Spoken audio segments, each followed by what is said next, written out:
Hoje nós vamos discutir uma estrutura de inconsciente, desculpe-me, que é muito importante na interpretação dos sonhos também. É aquilo que Jung chama de inconsciente pessoal e é aquilo que Freud chama de inconsciente como um todo. Há uma frase de Freud bastante interessante, quando ele afirma: os sonhos são o caminho, a via régia para o inconsciente. Logo depois, Jung pronuncia a seguinte frase: os complexos são a via régia para a interpretação dos sonhos.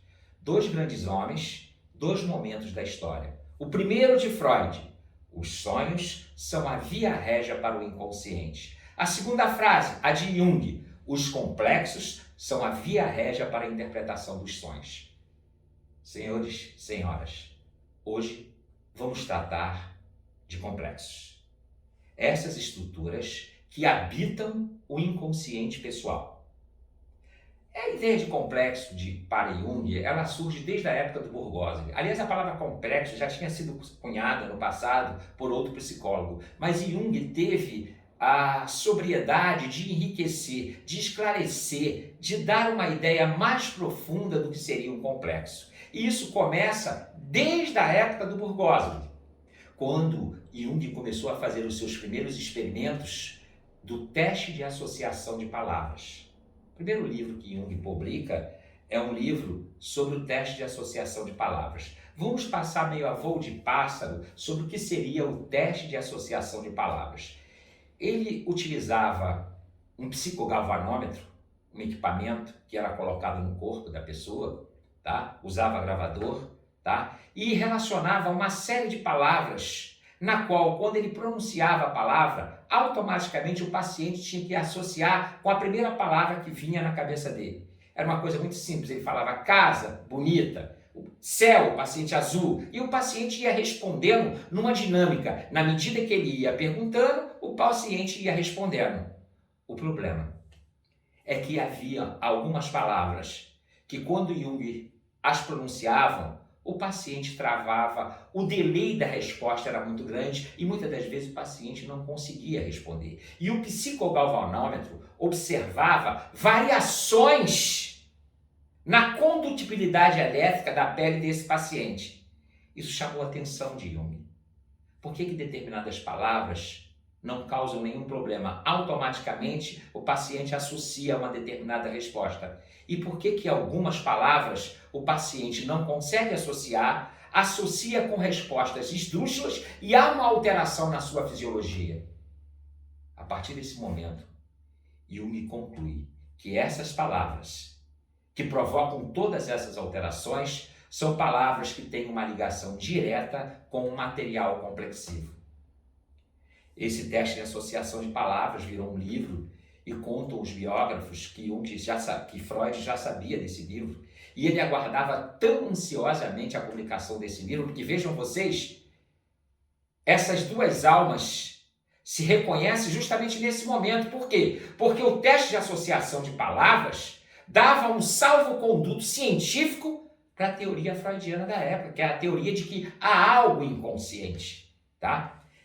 Contam os biógrafos que Freud aguardou a abertura da livraria para ele ansiosamente pegar o livro de Jung e ler, que era um livro que endossava o pensamento do inconsciente de Freud. Mas para a gente, nesse momento, o que interessa é que o teste de associação de palavras apresenta pela primeira vez para Jung as estruturas da psique que ele batizou com o nome de inconsciente. Vocês vão ver uma imagem agora de um aparelho que é um polígrafo. O que é o polígrafo? É o famoso detetor de mentiras. Veja bem, ele foi construído a partir desta teoria junguiana. O polígrafo faz medição de pressão, temperatura, condutibilidade e, na medida em que você vai inquirindo um determinado ser humano, o polígrafo vai registrando as alterações de batimento cardíaco, de pressão, ou seja, quando determinadas palavras associam-se a complexos, há uma alteração do polígrafo. Ou seja, é justamente o teste de associação de palavras que mais lá na frente origina aquilo que nós conhecemos com o nome de detector de mentiras. Senhores, a verdade é que parece-nos que no inconsciente pessoal existe um material que é extremamente importante na interpretação dos sonhos. A esse material nós chamamos de complexo. E esse é o tema da nossa aula de hoje. Mas antes, eu gostaria de ler duas frases para vocês. Uma de Freud, que na minha opinião é a frase antológica de Freud. Só com essa frase, eu acho que Freud já poderia ser considerado um gênio. E a frase é a seguinte: nós não somos os senhores na nossa própria casa.